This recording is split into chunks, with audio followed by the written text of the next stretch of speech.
Welcome back, everyone. Our next step in our stoichiometric journey involves looking at the difference between what happens in a perfect world, which we've referred to as the theoretical yield, and what really happens when one steps foot in the lab.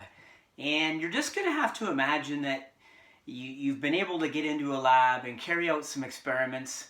And of course, because we're humans, we're not perfect.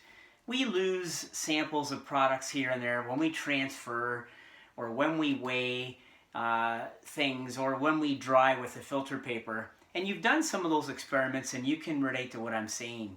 Bottom line is, humans aren't perfect. Our goal, of course, in the lab is to maximize our yield. And the yield is the product. That's no different than being in business. In business, you want to maximize the amount of product you make and ultimately sell it. So chemistry is not much different than business. It's also similar to grades that you might get in a math class. So for example, if you write a math test and you get a 16 out of 20, you might know that the theoretical mark is 20. That was what you would get in a perfect world. And let me tell you, I didn't get very many perfects in math class. But the 16 is actually what you got. And that's more like the actual yield, I suppose.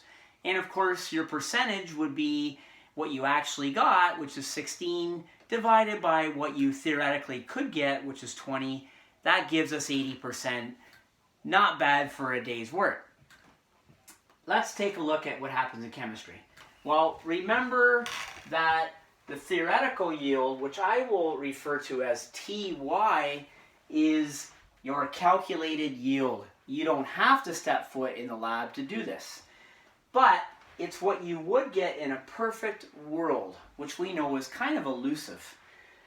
If we carry out the experiment in the lab, however, then things become more realistic and we come up with what's called the actual yield, and I will abbreviate that AY. The percent yield is kind of like getting 80% on the test. It is what you actually get in the lab and allows us to measure how well we did.